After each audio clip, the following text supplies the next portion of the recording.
So let me just say, to get started today, welcome, Holly. We're so glad to have you here to tell us about some of your experiences going into action with Declare Emergency. Thank you. Thanks for having me. Thanks for inviting me. Um, it's hard to talk about any of this for me without getting a little teary. So forgive me if I start to cry some. It's just beyond, it's very difficult to process where we are now. We've been working on this for a long time. I was working on climate related things for a long time, and then I met Callie, and then into quit carbon, and then into Declare Emergency. And it really gave me a lot of strength, a lot of courage, a lot of resolve that, okay, now I'm going to step it up a notch or two or three from what I was doing before. And so it's been very interesting to try to live your life in the midst of what's happening around us. And I feel like Declare Emergency it helps to integrate to some degree these two opposing forces in a way of the way the world just keeps on going, and then having reality really rise up and do something with it, to get attention, to build numbers, to get thousands and thousands of people in the street. And so with a lot of work and a lot of training to get there, and then getting into nonviolent direct action training, which is so powerful for me because I really feel the beauty of it, the humility of it. And so I guess it was our first action that I was involved in. We sat in the road in Washington, D.C, along the 485 Beltway. And Tim was there with me on the road. And Callie was there. And it was kind of nerve-wracking. In the beginning, before we got onto the road, there was a lot of preparation the night before and previous meetings like what we're doing kind of, and on Zoom. And then it was time to do it. And we met at a location, and we sort of all got to be together again and simmered down a little bit and get in the flow. And then we all got in the cars and went toward the highway. And 4 cars were ahead of us, or we were in 4 cars, and we managed. Callie was at the wheel of one of the cars, and I still marvel at that, Callie, how you managed to maneuver through all that in trucks. And anyway, we ended up 4 cars being in front of the 4 lanes, and it slowed the traffic all down, and we stopped. And it was like, okay, here we are. This is what we've planned, and we've planned well. So we got out of the cars, and I was a little bit nervous, and everybody, I'm sure, we were all nervous, but it was okay. We kept moving. We knew what we were to do. And we went and we got into position. We sat on the road. We had big banners, Declare Emergency. And it started. And we stopped traffic for, I think it was an hour and 20 minutes, maybe. You guys can correct me if I'm off on the timing, but that's what I recall. And it was a little surreal in the beginning, but looking up and down the line as we crossed the road and seeing all my compadres, I just really felt myself relax. I felt like I was being supported. I prayed to every God of my understanding, to all my ancestors, to the great animals of the world, to bring in all this great medicine, to do something now about where we find ourselves. And people came up to us. People were mad as hell, and were filming us just on their phones, you know, nothing significant. And there wasn't like a news group there at the time, but it was very hot. But I felt like we were buoyed by something beyond ourselves. There was some sense for me of feeling like I was stepping in to righteousness that others for generations have done before. You know, we talk about MLK and various protests. I felt like there was some kind of energy like that there. And you know, one guy pulled us off the road, and he actually pulled me off the road, and I looked up at him and I said, he was like right here, and I looked up and I said, hey, I'm doing this for your kids. I'm doing this for your nieces, for their kids, for your nephews. I'm doing this because it has to be done. It must be done. We have to stop this now. We have to stop it. And he just let go of me. So somehow we got through to him, and it was a lot of back and forth in the beginning, and then we kind of settled in, and 3 different groups of police came, and they were very respectful. And one of the things that I have to say is I felt this unbelievable feeling of good pride. I really felt like I was in the right place. This is where I was supposed to be. I had a feeling like, maybe this is where I'm supposed to be for my whole life. My life was leading up to this moment. And I remember when the hour and 20 minutes went by and we were on our way to the Montgomery jail.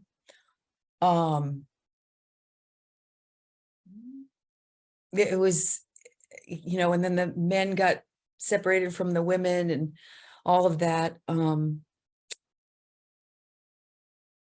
was thinking about some of my family and what would they say? What will they say when they find out I went to jail? And what really surprised me is later when I got out and I told everybody, friends, family, what happened, because I really felt like people needed to know what I did, that I was willing to do this.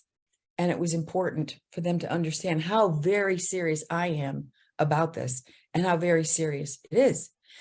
And almost everybody, except a brother of mine who's still a denier about the climate, everybody said to me that they were really proud of me and they were proud of what I did, and they were scared for me. But it really felt, you know, I was hoping I would get them involved. Some of them have gotten somewhat involved. And I'm hoping in the actions upcoming that a good friend of mine will be doing that in the next action. So thanks for listening. It was really powerful, and I'm definitely going to do it again. Thank you so much, Holly. Okay, well, Tim is here. Welcome, Tim. I'm going to turn it over to you, Guy. Thank you. Thank you. Sorry I'm late. It's good to be here. Yeah, I'm Tim. I'm from Raleigh, and I just want to give a little introduction. So, okay, so we're here to introduce the Declare Emergency campaign. You should know this right up front. Declare Emergency is about one thing and one thing only. It is about getting as many people as possible to Washington, D.C.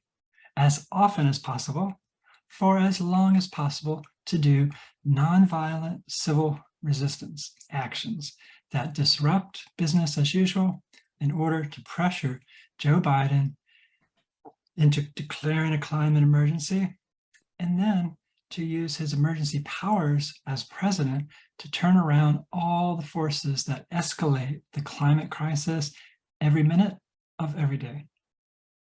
And later in this talk, we'll tell you how to be part of the work of the Declare Emergency community. But most of you already know the urgent importance of addressing the climate crisis. If the regular parade of disasters reported on weather.com hasn't made that urgently clear, then the news from mainstream science tells us with no room for doubt. We can no longer hold global warming at 1.5 C temperature rise above pre-industrial average. When we pass this point, and estimates for when that will happen will be sometime like by the end of this year to a few years.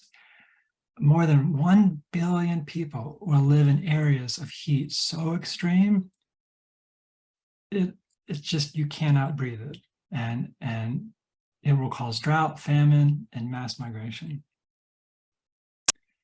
1 billion refugees will be looking for somewhere safe to live. There are 108 million forcibly displaced people worldwide now, and we can't handle that number.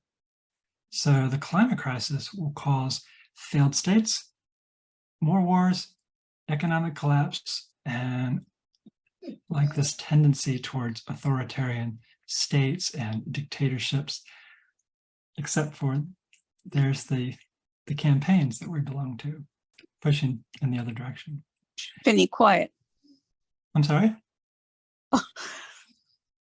I'm sorry. I'm going to mute myself again if I can figure out how to do it. That's quite all right, quite all right. We will upend the world economy. It's like a cataclysmic event in places where even we have mild climate like ours. Everything's connected in our global economy. So we know our government's responses are nowhere near what they need to be. And over the past 30 years, despite the environmental activism of people with good intentions, we have seen carbon dioxide emissions go up and the climate change become climate crisis. And the climate crisis is now becoming climate breakdown. We know our political system is not working, and if we don't do disruption now and push it in, and push this inevitable revolution in a pro-social, kind, and democratic direction, climate catastrophes will destroy the world we know in the next generation, and there will be no going back.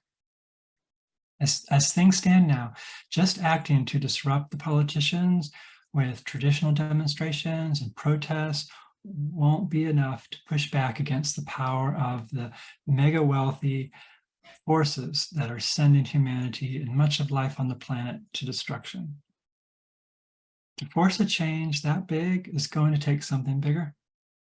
It will take people coming together in loving, nonviolent resolve across all of the lines and categories that could be used to divide us, and demand that Joe Biden declare a climate emergency and then use all of his emergency powers to turn back the tide of the climate catastrophe.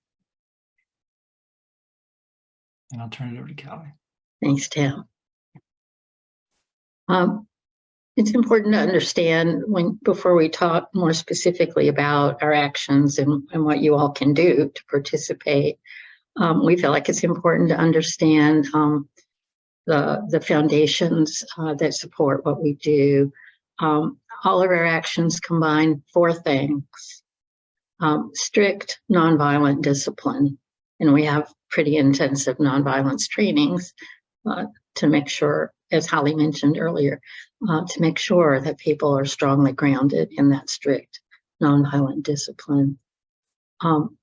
Visible willingness to sacrifice. That's very important. You see it historically in things like the civil rights movement in the American South, in Gandhi's leadership of the movement for independence in India. That willingness to sacrifice is one of the 4 key things. Disruption of public daily life is one of the things that Declare Emergency does that is different. And there's a very complicated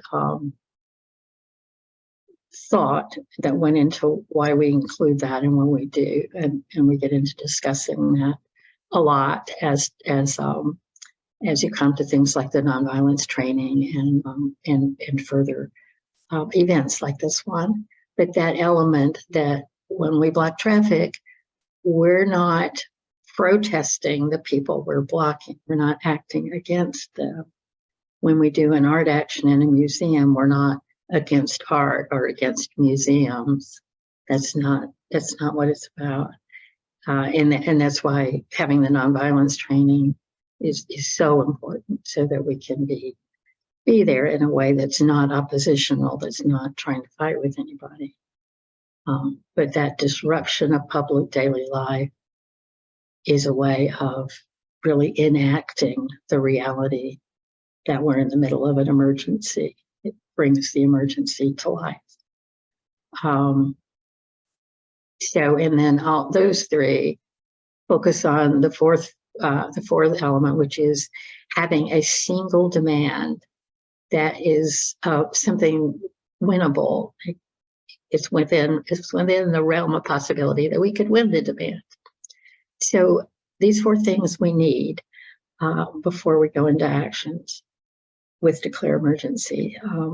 So right now, it seems like most of humanity is in a trance, like some of us were talking about earlier, like moving towards a cliff, like mindless herd animals. And when we sit down on the road and block traffic, we interrupt that trance. And when we stay calm and open and present to whatever the people who are meeting there bring, no matter how angry or aggressive, as Holly was talking about, no matter how angry or aggressive they may be, when we do that, we create what we call the nonviolent container. And that's a space where conflict can be held safely, and the trance of normal daily life can be broken open, so that in that space, something new can be seen and heard. This strategy acts to try to get around the polarization that most political discourse is so just hampered by today. People draw lines in the sand and take their sides, and there's no real communication happening. That's what we're trying to get around with our strategy. And into that space, then we speak our demand that Joe Biden must declare the climate emergency, use all of his emergency powers to bring fair and just actions to stop the climate catastrophe. So that's the idea. In our actions, we put our bodies on the line to avoid the collapse of a civilization and the extinction of much of life on Earth. What we're doing, disrupting people's lives, it is a big deal. It's serious. And it only makes sense for us to be doing it because the situation that we're meeting is proportionally and even more serious. That's why it's okay to block traffic. Otherwise, it wouldn't be, just for something trivial. So if you're willing, we're going to take a few minutes now for you all to check in with yourselves. We're going to ask you to check in about several different aspects of the climate crisis. And this is just an internal activity. So to help you turn your attention inward, you may want to close your eyes or just direct your gaze down so that you're not distracted by the sights around the room. And I'm just going to offer some questions for you to reflect on if you're up for it. There won't be a report back afterwards. We won't ask you to say anything about what you've experienced. This is really just for your benefit, to see where you are. And maybe taking a breath, kind of get grounded in the body before reflecting. In this first series of questions, it's this.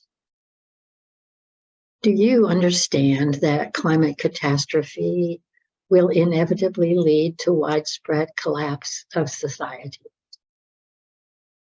And can you begin to look at what widespread social collapse will mean?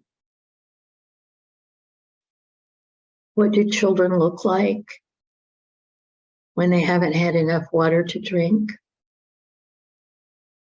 or food to eat for weeks or months at a time?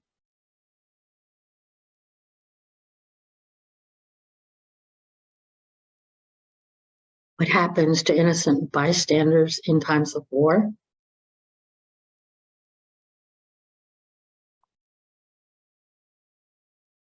What happens to women when armed men arrive in their village or city?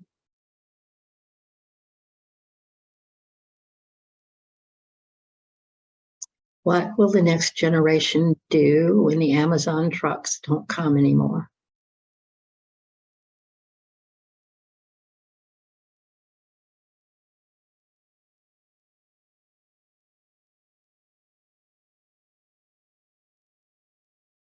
Then shifting to another question area, if you're willing,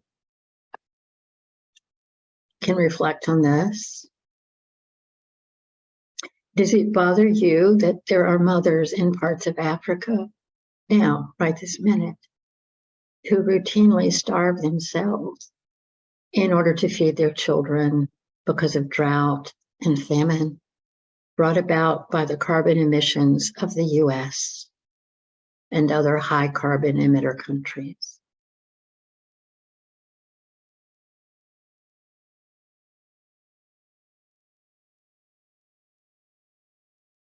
What do you do with that awareness?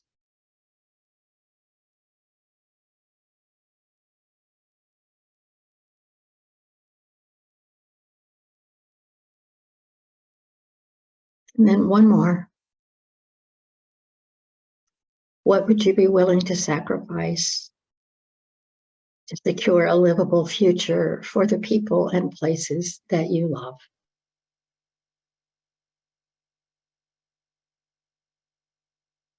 I want to take a few breaths.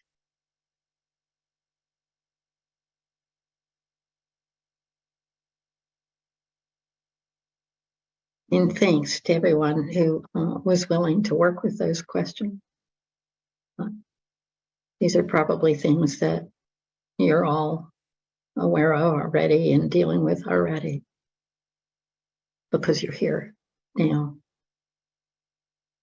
So if you were able to really look at these questions that you just heard and think about what they mean to you, then you may be one of the people who will respond to Declare Emergency's call for nonviolent, disruptive, sacrificial action. This is what we're here about. Tim, to you. Thank you.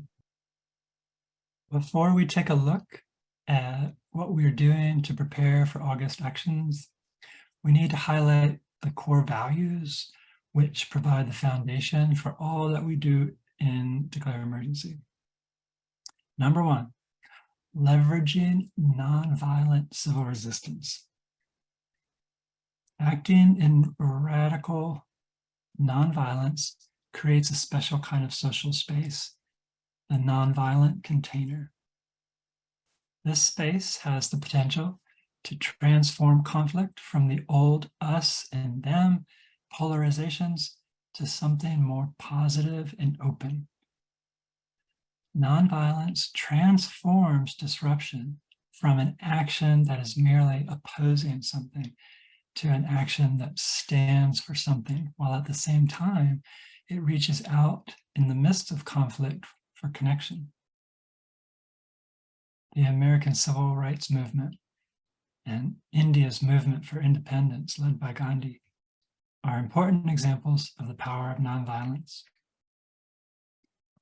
We remain radically nonviolent towards all persons, even when faced with violence from others, whether it's police and members of the public. Another word for acting from deep nonviolence is the word love. Nonviolent civil resistance is love in action. Number 2, telling the truth.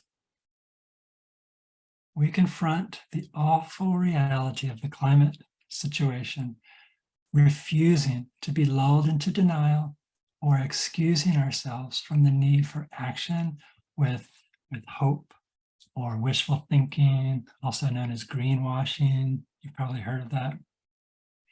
We tell the truth about climate science and the fact that we face social collapse and human extinction. We are honest about social science and what's necessary in order to create social and political change quickly enough to be effective. In 2023, a march or a petition won't sort this crisis out. Number 3, being in service. We are here to get a job done. Service means we do what is needed at the moment to support the group's purpose. Even if I personally feel a bit shy about giving talks or calling strangers on the phone, when I understand that the single most important thing to do is give people a feeling of belonging and connection with Declare Emergency, I just have to connect with them within like 36 hours of having them reached out to us. And that I make those calls and I make them happily. We are here in service to the purpose of the group. And we are also here in larger service to all who are and who will be devastated by what is coming, unless humanity can change directions. It is that larger service that calls us to sacrifice in large and small ways, day after day, year after year, leaving behind our little lives for a larger purpose. Number 4, cultivating care and skill in our ways of relating to each other. Nonviolence isn't just something we do during actions. We value relating to each other in supportive, accepting, straightforward ways at all times, even, or maybe especially during meetings. It takes a lot of organization to keep a campaign going. It's a lot of human-to-human contact and getting things done in teams. We try to remember to keep our ways of speaking to each other and about others, even others who we know to have caused great harm, with language that is strong and clear, yet free of hatred. This applies to what we write in group chats, on social media, posts, and we look for ways to share social group bonding, having a meal together, offering appreciation to one another's contributions to the Declare Emergency campaign, setting aside time to visit and connecting and really get to know each other. I mean, it's an incredible community and we have so much in common and such good work to do. In times of conflict, we try to remember that even in the most apparently divided situations, both sides hold some piece of the answer to the problem being addressed. We work to explore what is of value. All participants in a conflict bring, resisting the pull towards divisiveness. Based on these 4 values, we go into actions together to demand that Joe Biden declare a climate emergency. I'll pass it to Callie. Yeah.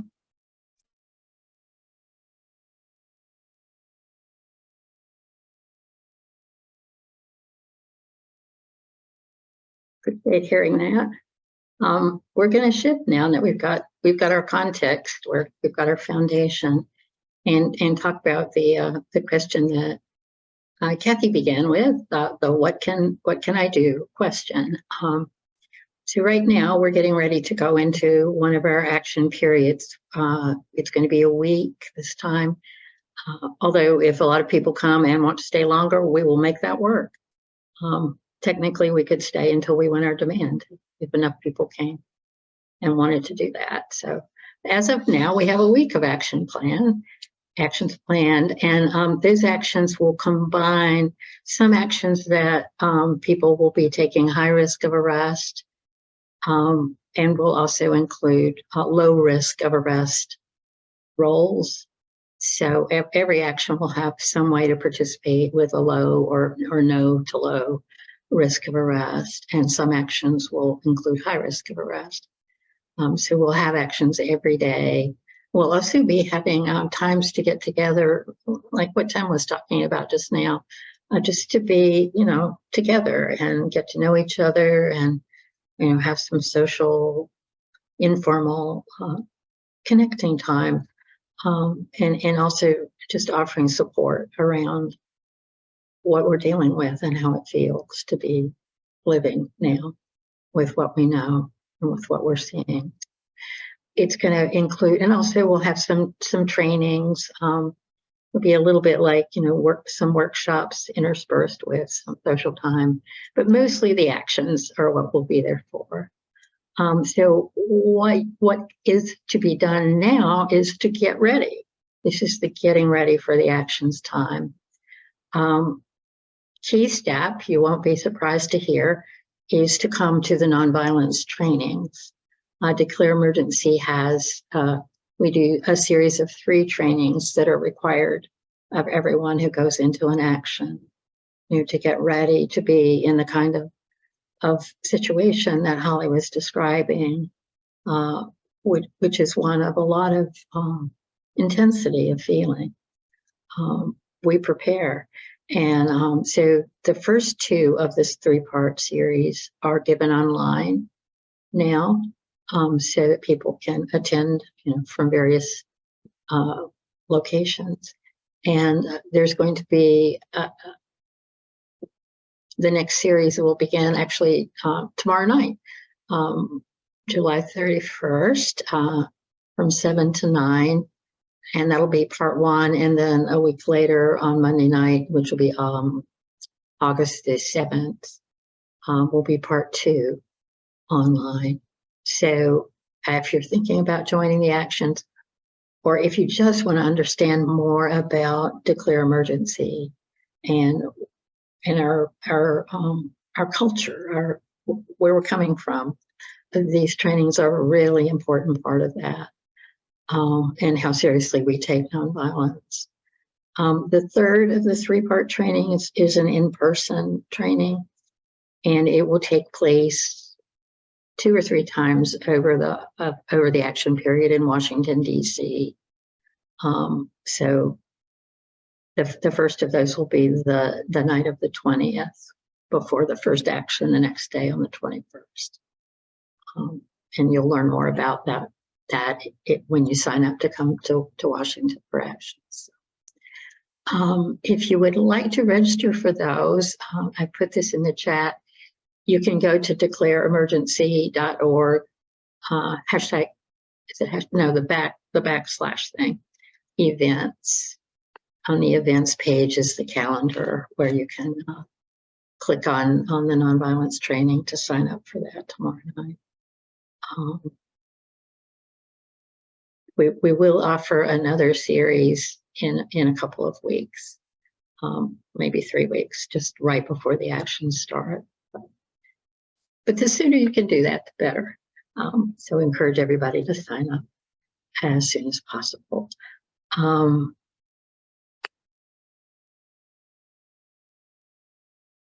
So that's the first thing that you can do, is getting ready by coming to nonviolence trainings. When you have decided that you want to come to Washington for the week of actions this time, the next thing you can do is to sign up on the form which is a sign-up form for coming to this week of actions. The link for that form is in the chat. And maybe would everybody just go ahead and take a look now and make sure you can click on that link, so you'll have it. And if anybody's having trouble getting that to work, would you please raise your hand so Tim can tell me, because I can't see you right now. I'm looking at the screen.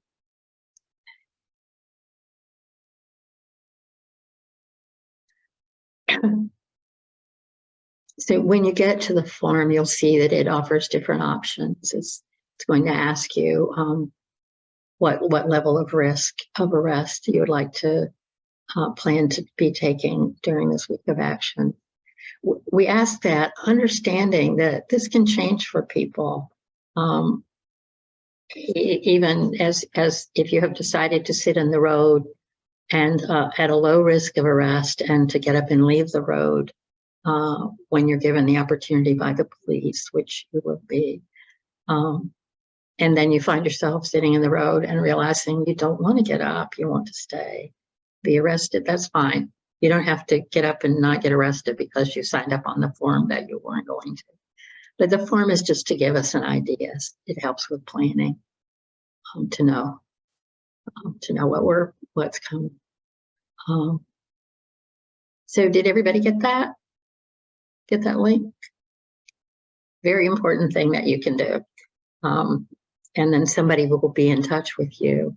We're organizing squads right now because it's getting close to the action time. And squads are small groups that will plan to go into action together. So people can get to know each other before they come to DC for the actions. The squads will meet on Zoom and have some preparation for the actions that way. Another thing you can do is that you can do service in support of the action. So people who live at a lot of distance from DC and have a hard time getting there for the actions, that still want to support what Declare Emergency is doing. We have things like the telephone outreach group, which some of you or most of you have probably heard from, either by email or by text or by phone call, that we really tried to get back to everyone as quickly as possible to answer questions and help people find their way along the pathway to action with Declare Emergency. So you could volunteer to do something like that. You could help with fundraising. This is not a cheap project that we're involved with. It costs money to cover court costs, to cover legal fees, and our funders don't allow their money to be used for that because the nonprofit corporation status won't allow it. So we need to do fundraising in other ways to provide jail support, which we do as much as possible. You could help with that. You could help with social media. So that kind of outreach work is very important, necessary. So that general area of doing service. If you feel like you would like to help in some way like that at a distance, would you please just in the chat put service yes, and that way we'll know to get in touch with you about that.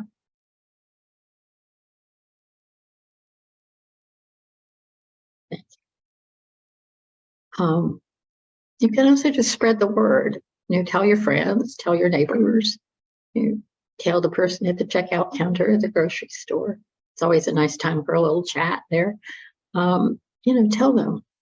You could start by asking them if they're worried about the climate situation, and then take it from there. Many of you probably do that already. there's strong evidence to suggest that this kind of informal mobilization through relationship networks is very effective in building groups. So even if it feels discouraging, you don't give up. You know, you might bring someone with you to the intro talk next week, even though you've already heard it. If you have a friend who's shy to come on their own, you could support in that way. We should also let you know that for people who live in the areas where Declare Emergency is currently developing local mobilization projects, it'd be great if you could check in, touch base with the local mobilization efforts. And these are newly being started. There's one actually started today in New York City. And there's a group there that will be handing out flyers all week to get people to an in-person talk in New York City. And we're going to be starting a similar effort in September in North Carolina and looking to move into other cities. So that there will be more and more in-person trainings and events going on as we develop the local mobilization. So you can look for opportunities to participate in that.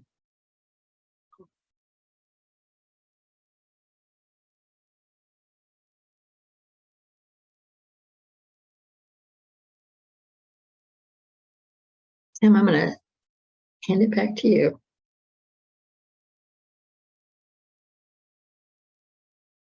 Maybe after Tim closes, then we'll stop the recording and have time for questions and discussion. Thank you, Kelly.